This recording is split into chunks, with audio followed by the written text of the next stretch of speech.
Hello, everybody. Welcome to today's webinar. I'm Nicole Sienna, VP Studio for Red Cloud Financial Services and the host of today's webinar. I'm joined today by the Grounded Lithium team, Greg Smith and Greg Phaneuf. It's nice to see you both. Good to see you too, Nicole. Likewise, Nicole. Now, before I hand it over, just a few reminders for the live audience today. There is a chat function on your screen. You folks can submit questions through that little portal, and we'll get to them after the presentation today. We'll start our Q&A questions as soon as we're done here. So that being said, gentlemen, I'll hand it over to you. Thank you very much, Nicole. As the slide says, we're relatively new, and coincidentally, today is our 2-year anniversary since we incorporated. So it's a milestone for us. And this slide is somewhat gratuitous pride in that the picture on the left is a drone video or drone photo of our first well drilling. And we're proud of this because we're operating within an area that is active farming and active oil and gas, and our industry partners are all right there beside us. When this first came together, and Greg and I were the original founders, we wanted to have a clear vision about what we wanted to do, what we wanted to be, and the company became very much built for purpose. The purpose being we wanted to be best in class, environmentally responsible Canadian lithium producer. And that's our target. And it's driven everything that we do. So we've since then added to the team. We've brought in people that we've worked with before. We know are responsible development professionals that understand subsurface fluid dynamics, both from a geological and an engineering perspective. So this team, a lot of success within the team, and it's built for purpose. And we're very much first and foremost a resource company, and we'll be moving ourselves forward on that premise. Here's the team so far. We do have some consultants that work with us that we'll talk a bit about as well. The original team was me and Greg Phaneuf. And when we sat down and talked about this, there was a number of things that became very important to us, and that was the vision of being a resource company, not a technology company. And we continue to grow on that. The most recent add to our team that was an announcement, and we've been adding to the team as we grew and felt the need for more skills, was Lawrence Fisher. He's our VP Land and Regulatory, and he brings a great deal of experience and knowledge to the company. And he's also taught the professional land at the University of Calgary, as well as worked as a landman for all these years. So he knows most of the landmen in town, and that helps us out a great deal. Like the staff, the board was built for purpose. And our board features John Wright, Dave Anthony, and Mark McMurray as independent board members. I've worked with a number of the board members before, and what we're covering off with this group of board members is a strong skill set.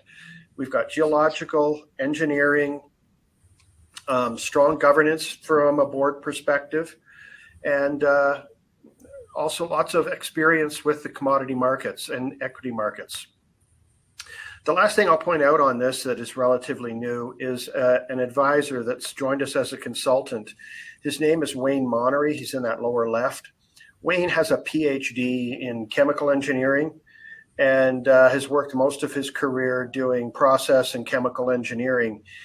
More importantly, he's also worked on doing DLE, direct lithium extraction from brines, in partnership with one of our peers and with the University of Alberta. So he's bringing a great deal of knowledge to the table to help us direct our extraction process.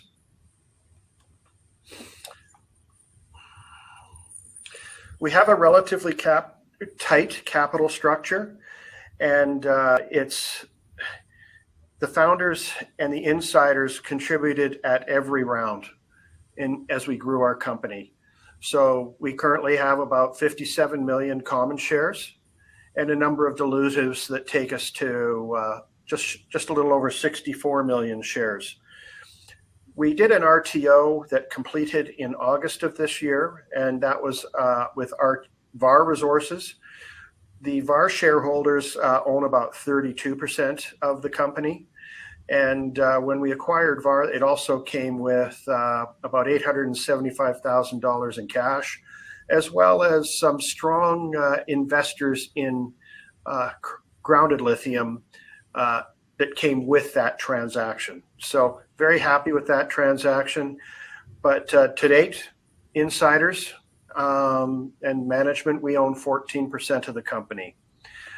And like I've already said, we've contributed at every round. We continue to contribute.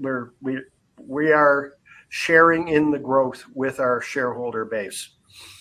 We previously announced a pro forma working capital when we finished that transaction of 4.7 million. And since then, we've been active out in the field, drilling wells. So we're spending the money, but we're very much focused that where we invest our money, we get the biggest bang for the buck by putting it into the resource delineation and acquisition. So that's where we tend to put our money first and foremost. We like to say we didn't choose Saskatchewan, it chose us.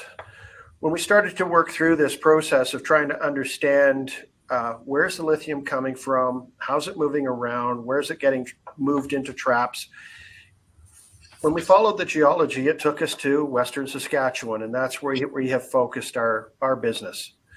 So we like it there. 2009, I was Saskatchewan Oilman of the Year, and a number of our team is from Saskatoon and Regina area. So we've got strong roots in Saskatchewan. We like working in Saskatchewan. I can't say enough about working with the regulator there and addressing issues as they arise. But because this area is also active for oil and gas, there's all the facilities, all the infrastructure, all the manpower that we could possibly need. And the area is looking for changes like lithium apart from the oil and gas and agriculture that exists in this area. When we first started this and had a slide like this presented, we were raising money about a year ago, a little less than a year ago. We had 35 sections of land. Now we have 285 sections of land. And that's a part of our story to the shareholders. We're acquiring land and drilling wells. We know what it takes to move this forward. Main point of this slide is to demonstrate we don't talk about the details, but we're detailed people. We map what we think is going to be important, and our regional mapping led us to a number of criteria that we want to see where we acquire lands. When we first identified this area, we wanted to see it supported. And what we did see initially was there's strong, excellent flow rates and deliverability from existing wells in the area that also demonstrate high lithium concentrations from the wells. And there's wells in the area for us to work with. The picture on the lower right is a well that we're trying to acquire from a third party. But we'll be executing a number of these acquisitions and tests of existing wells as we move forward and have done so already. Oops. When we first started looking, I called it looking for the sweet spot. And in order to have what we would want for that best-in-class asset. So, of course, especially when we talk about mining, everybody's concerned about, well, what's the grade? We had to see high lithium percentages. But coming from the oil and gas background, we also wanted to see lots of fluid. Because if we're pulling it out of brines, we need lots of fluid. So we're looking for thick reservoir with good porosity, that's going to give us that high volume of brine and good deliverability out of the zone. And existing wells already demonstrate good deliverability, but we're going to demonstrate it even more. The last item that helps control our costs is the depth. So coincidentally, we're in one of the shallowest areas for working this play out of the Leduc. We are in the Leduc. The easiest way to think of the Leduc formation as it was deposited 420 million years ago, And back then, Alberta, Saskatchewan was the Great Barrier Reef of the world. So these reefs were absolutely critical in the growth of the oil and gas industry in Western Canada. Some of the biggest fields in Western Canada for oil and gas came in the Leduc. And many of our peers are working within the Leduc in Alberta. There's also Leduc, or as it's called in Saskatchewan, the Dupereau, existing in the eastern side of the province and across the province of Saskatchewan. So we see other parties working in southeast Saskatchewan for pursuing lithium from brines in the southeast. We're located in the west, and I've got a schematic cross-section coming up next that helps to demonstrate why we're there. The colorful section in the middle of this cube is the Leduc, or Dupereau, in Saskatchewan. And it was initially laid down and it would have been flat to slightly dipping to the west. The open ocean was to the west and north at this time. So you can see as we, in western or south central Alberta in particular, there's these large reefs that grew vertically, and they would have been like the large reefs off Australia. As you approach the shoreline, you still have carbonate growth, but it's a little bit different. It's called the ramp facies. Subsequent to all this deposition, there would have been phases where the rock is improved through dolomitization and structuring. And the structuring was very important. You're all aware of the Rocky Mountains that grew to the west, which created a strong dip towards the west as those mountains grew. But in this particular area, an arch formed, and that arch ended up making this one of the shallowest areas. This arch is called the Bow Island Arch in Canada. And because of that, where we look to develop, our zone, the top of the Leduc Dupereau, is only at 900 meters. If we move to the west or to the southeast, we find that the Leduc Dupereau is it starts at 2,000, 2,300 meters. So we chose to go work where we could help control our costs, because the deeper you go, the bigger the rig you need and the longer it takes. And that dramatically impacts your cost to drill wells. This is our core area called the Kindersley Project area. We currently have 285 sections of land. And on this map alone is 250 of those 285. We have some exploratory areas just outside of this that control another small amount of land. We've also indicated where on this map we drilled our first well, and the town of Kindersley. The town of Kindersley caters to the agriculture and the oil and gas industry. And there's a major highway running east-west through Kindersley that would join Saskatoon and Calgary. And there's also a north-south highway, paved highway that runs from Kindersley and within a mile of where we drilled our first well. We can develop lithium from a contiguous land position or a checkerboard land position. We do like the area that we've targeted up front, where we have a continuous land position. So that well has been drilled, but not yet completed. That'll start to happen here in the next little while. It takes a while to assemble all the things that we're going to need when we test this well, because it's a bit of a complex test. We're determined to prove the productivity or deliverability of brine out of this well, because it's one of those key factors in the economics. And we'll demonstrate that through the completion of this well.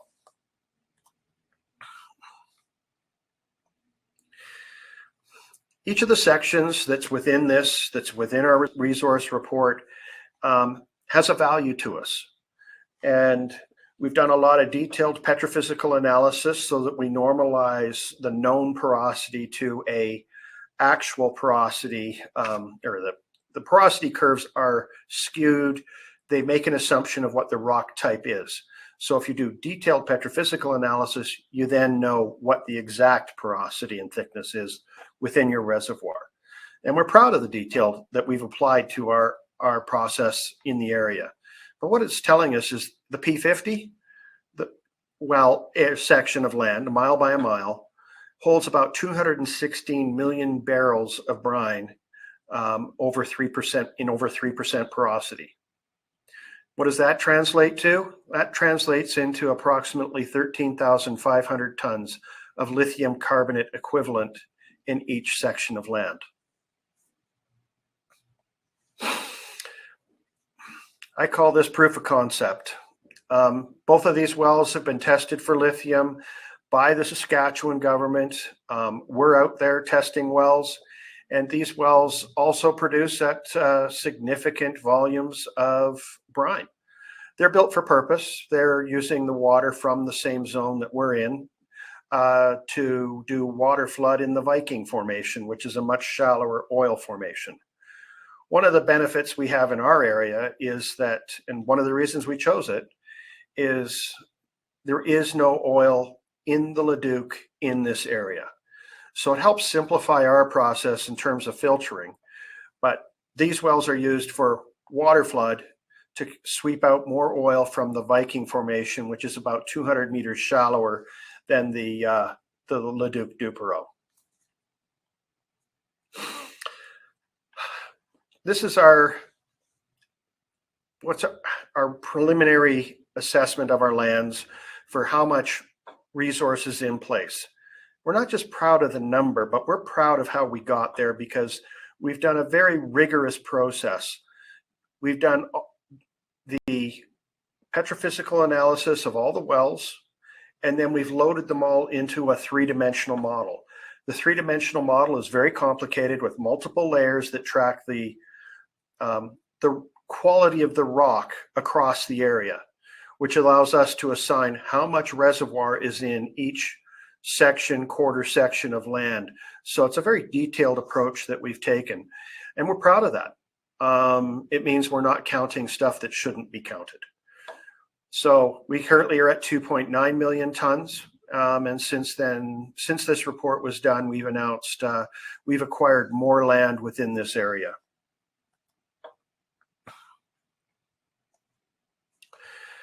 Everybody wants to know how you're going to get it out.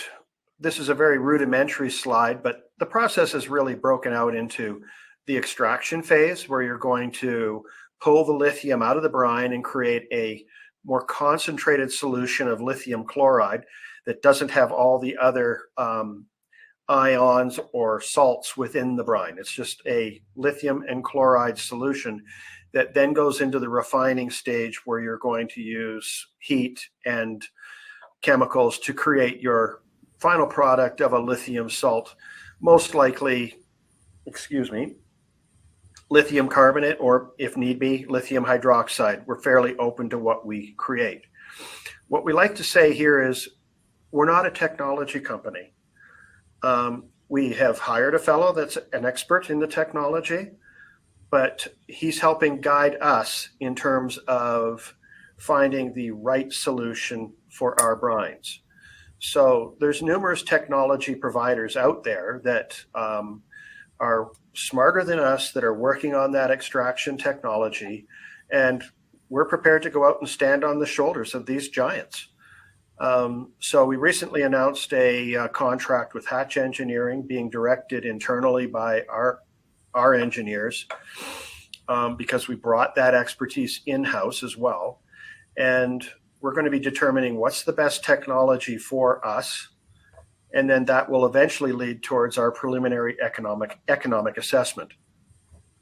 So that's the direction we're taking, but we think our dollars are best focused on developing the resource and then just finding the right technology to work with. We like the space. We're not doing what's happening in South America with their large evaporation ponds. Not only would it not be allowed in Canada, it really wouldn't work in Canada as well with the winters that we have. We're not going to be doing open pit mining like we've seen in Australia. And our footprint will look more like what you see in the lower right there, which is a photo of a initial facility built by Standard Lithium in Arkansas. And we anticipate that that's what our facilities will look like in the end as well. Most people are aware of this slide. I won't spend much time on it. It's just identifying that the demand for lithium has gone through the roof and it's happening globally. But what we really want to talk about is how the focus is coming down to North America. And we see this coming from our politicians and from the companies that are trying to advance this business within North America. Asia, China, Japan, Korea, they're a decade ahead of us. They've been working on this much longer. And because of that, a lot of the production and the control of the metals that go into the batteries are controlled by Asia. So what you're now seeing is this push to bring this industry into North America. So there's going to be an increasing demand for all the battery metals, especially lithium, to increase the production of the batteries and the EVs here in North America. And that's what we want to be a part of.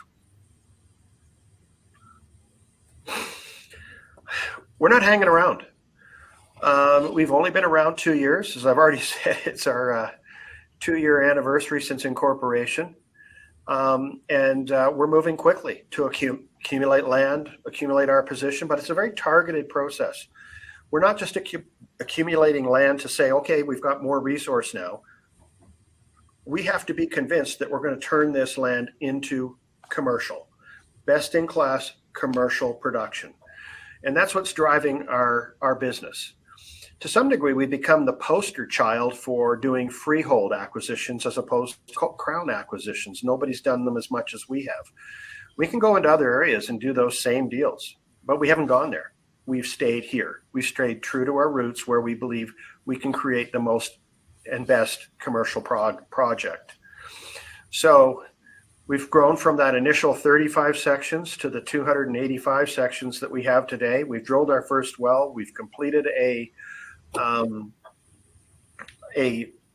resource report, and we've gone public. And we've done that in a space of 2 years, and we don't plan on slowing down. So we're driven by our plan, our execution plan to move us forward, going through the drilling of wells, doing our concentration testing. We will be doing tests of extraction with the top performers in our understanding of what will work best with our brine. Continue to be drilling. We'll always be increasing our land position. We'll move forward through a lab pilot and eventually get to field pilots and a preliminary economic assessment. In order to go through our business plan, we have to be executing.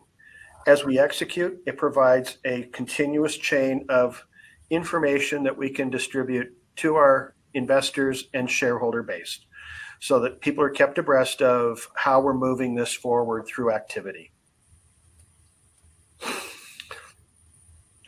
We certainly feel that we're inexpensive to our peers given where we've come from in a short period of time and what we've achieved. But this is really up to the shareholders and the investors to judge.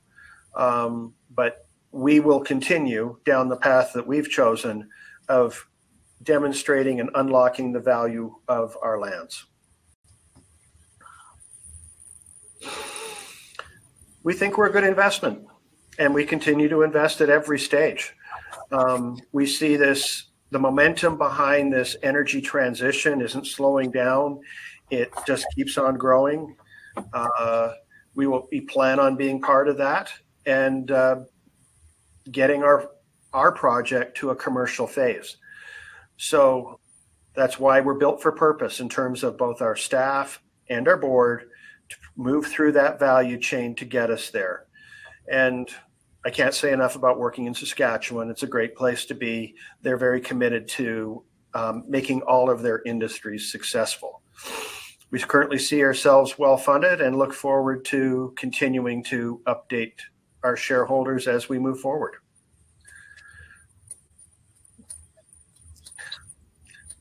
So we naturally have to always mention the disclaimer, and I think everybody appreciates that.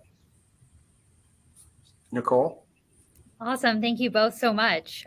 Just a reminder to everybody on the line, we still have that chat open, so keep those questions coming in. We do have a few to get started here. So Somebody wrote in here, you need to emphasize that brine using DLE results in a much lower carbon footprint compared to hard rock and evaporation. Do either of you have a comment on that one? We've understood that from the beginning when we looked at what's required for the hard rock. I recently saw an independent report which was comparing the carbon footprint for all the battery metals, including lithium. And their comment in that report was that lithium from brine would probably require about a third of the CO2 footprint than a hard rock mine. So we see that as an advantage, and we're also looking at other ways to minimize our carbon footprint coming from our industry as we move forward. And it'll come into the engineering phase as we proceed towards our preliminary economic assessment. Okay, hopefully that answers their question there. Now, our understanding is that you both come from the oil and gas sector and that there's some overlap with lithium brine extraction. Can you tell us how your experience from oil and gas transfers to what you're doing today? That's a great question. The oil and gas industry is all about subsurface fluid dynamics, bringing them to surface and managing those fluids. In fact, if you look at production of oil from Saskatchewan and looked at the average percentage of oil from an oil well in Saskatchewan, it's surprisingly low. It's under 5% today. So most of what you're handling is water. And you can't work in this business without being an expert. And a lot of the reservoirs that contain oil and gas, they contain way more brine than they contain oil and gas. So it's all a matter of learning how to manage that and understand the dynamics between them all. As we move forward to produce brine to extract lithium, we understand how that's going to impact all the land around us. And so that's why we're building the three-dimensional models, because we'll be able to, when we start producing and capturing data in terms of flow rates, pressures, we'll be able to predict how the reservoir is being depleted and where we need to move to drill more wells. Okay. If I could just build on that, that's certainly valid points from an operational perspective. I guess coming at it from the financial side, there is a lot of similarities as well. This is ultimately a commodity and will be a commoditized industry. And learnings from the oil and gas sector in terms of netbacks, very important. If you're in an area that has proper rock dynamics, low-cost producers end up demanding a higher valuation than those who have a higher cost structure. So being shallower with good deliverability of the wells connotates or manifests itself into substantial netbacks. So that's what attracts us here. It attracts me as the CFO in terms of we call that netback expansion, especially with the commodity being priced where it is. Certainly mindful of the capital efficiency that we have in our business. Yeah, that's a great point, Greg. And I know when we first started down this route, we started expressing everything in terms of our capital costs and operational costs in dollars per lithium carbonate equivalent, which is much the same as you express it in the oil and gas industry, but it's in BOE equivalent. Exactly.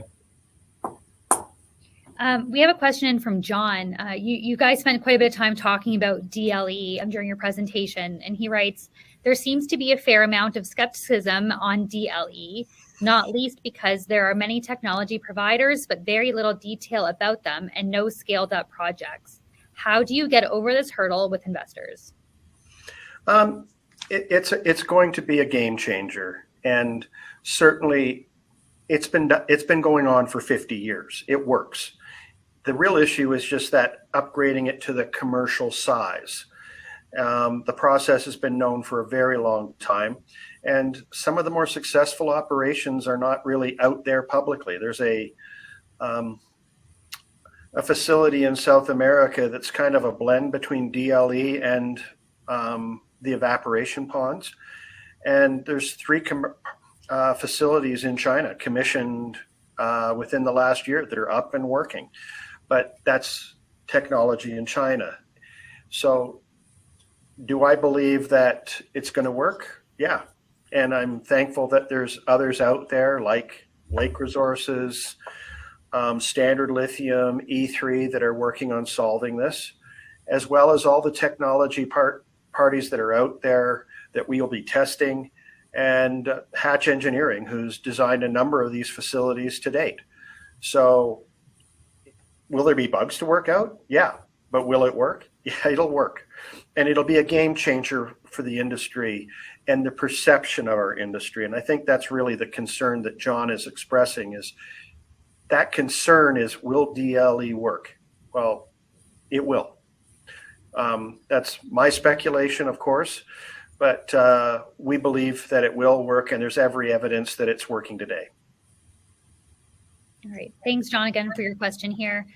Michael writes, how are you different from other lithium brine extraction companies in Western Canada?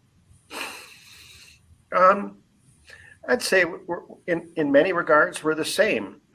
Some companies like an E3 feel the need to control the technology, and we respect that.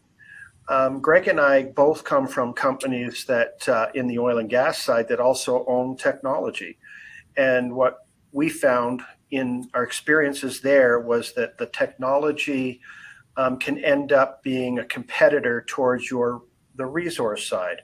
So part of the initial philosophy that Greg and I developed when we started the company was, we're going to be a resource company first. And because the companies that are out there looking to find the right solution, they're out there. The answer is going to be out there, and brines are different. We know a lot of our brines within Western Canada have a great deal of similarity.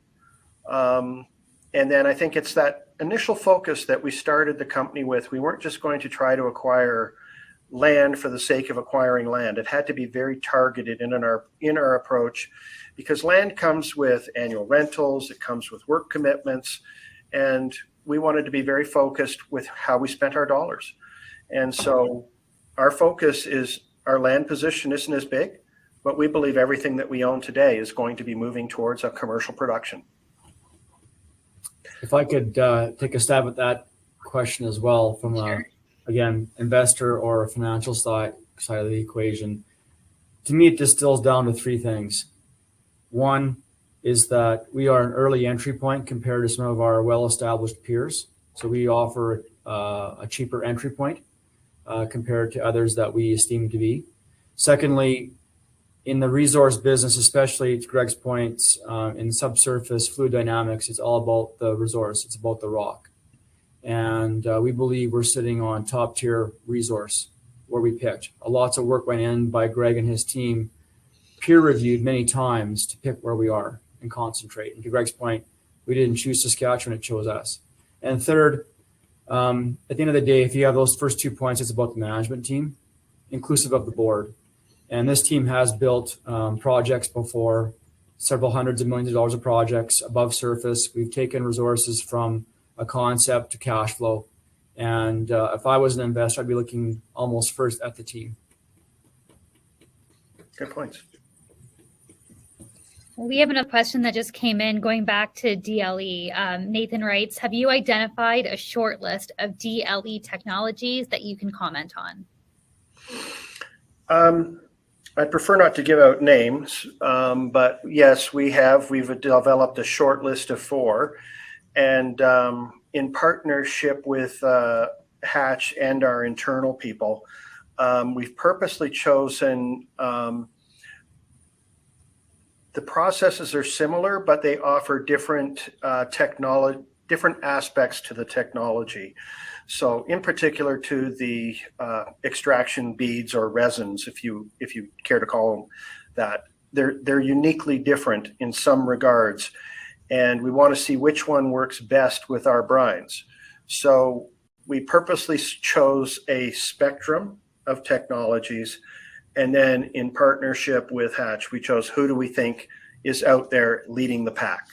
And so that's where we're sending our brine samples to for testing and evaluation. out of that, we will then choose who do we think the top 1 or 2 are and proceed down further analysis with them. Because the one thing you want to understand is how well do the beads or the resins survive continuous cycles of operation. So we'll be looking at all of that, and our model provides for buying the beads and paying a royalty to whoever is our winning technology provider. All right. There's been a lot of talk about deliverability. What exactly is meant by that, and how do you measure it? What goes into it, and why exactly is it important? Well,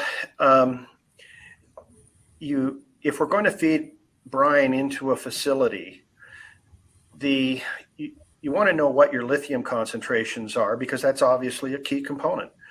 But it has to be produced in very high volumes to pass through your facility for the extraction. So if we only got a little bit of brine out of each well, then we got to drill a lot more wells to fill that facility with its nameplate capacity for processing the brines. So part of what we were looking for when we chose an area is that deliverability. So we currently have proof it's 5,000 barrels a day, but we haven't even begun to tap what can be done with different drilling, different completions, and different equipping of those wells. So the well that we're about to test, we've drilled the well, and one of the main reasons we drilled this well wasn't to get another brine sample, it was to prove that producibility. So that well will be produced at various production rates with different drawdown pressures, using an ESP pump, electric submersible pump.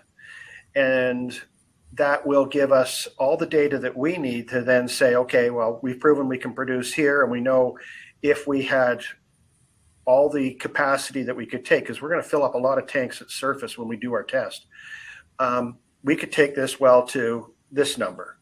And that number will determine how many wells do we need to fill a facility.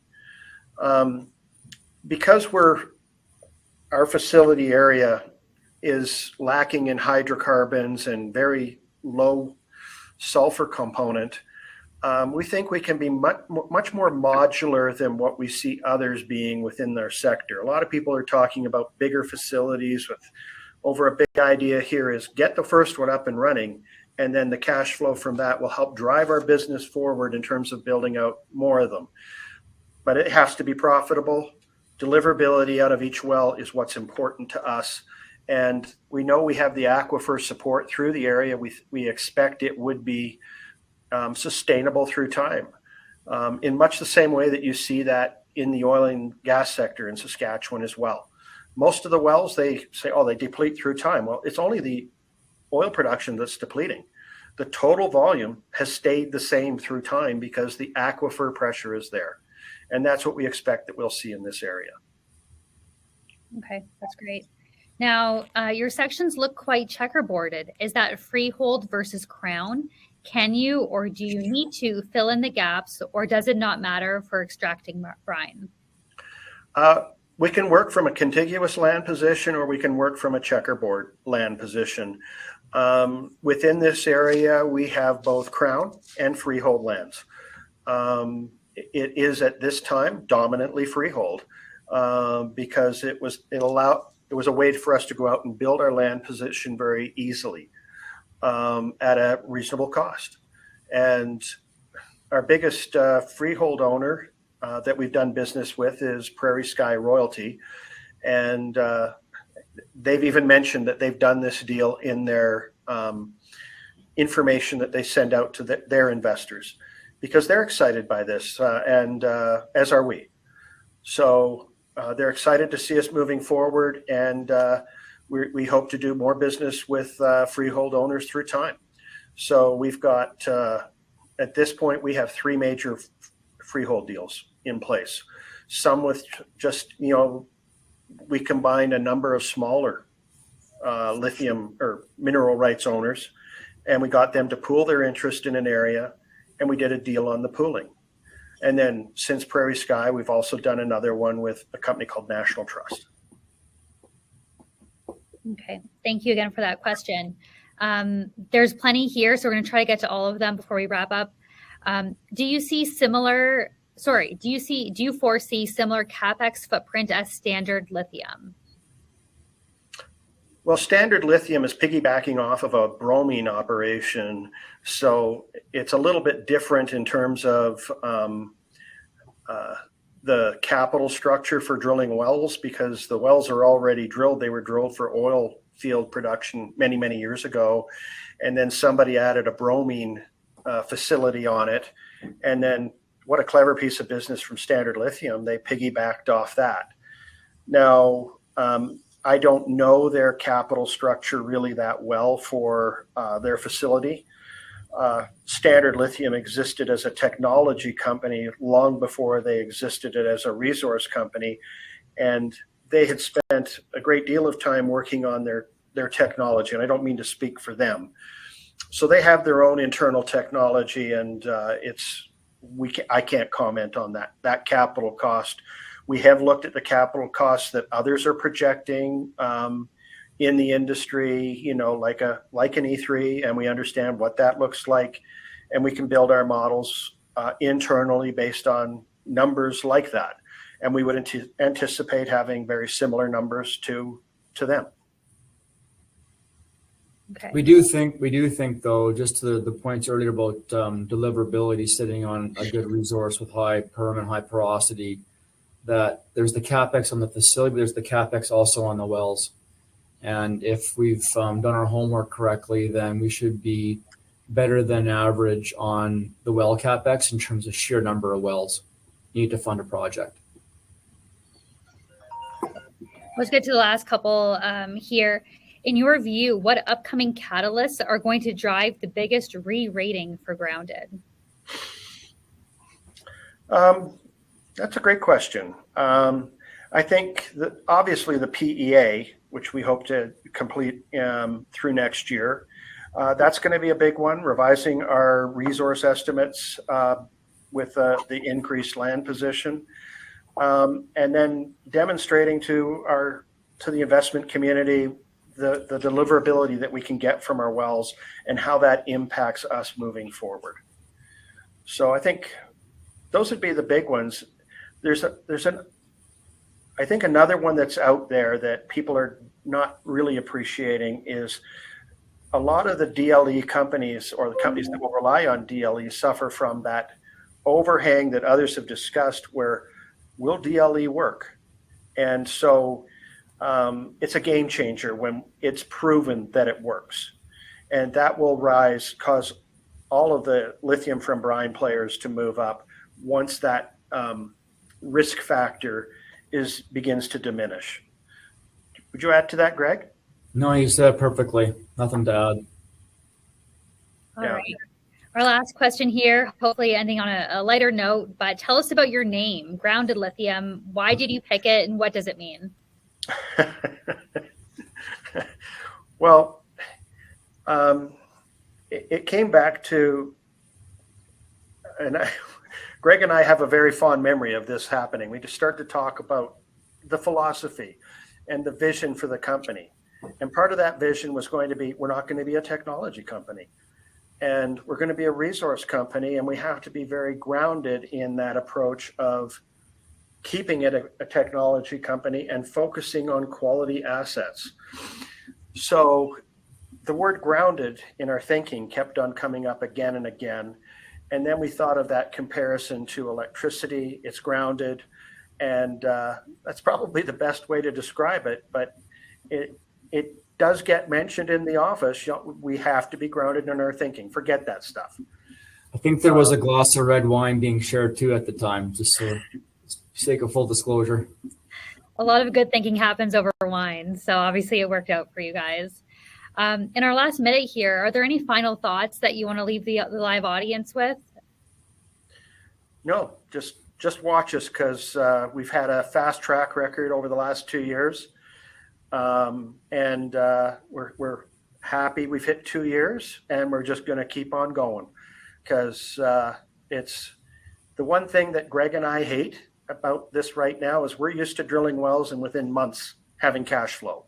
thinking about spending money and not seeing cash flow for years, that really hits our impatience button hard. And we want to get ourselves to commercialization. Okay. Well, thank you. And we've seen a lot from you folks the last little while. So as we wind down the year and get into the new year, hopefully more to come. So thank you both for joining us today, and especially to the live audience who is on the presentation, and to all of your questions as well. Replays will be available shortly, so stay tuned and you can share those on your social media. Our Red Cloud webinar series will continue tomorrow with standard uranium. They're going to take the stage at 2 p.m. Eastern. So if you haven't already, make sure you go to our website to register for that.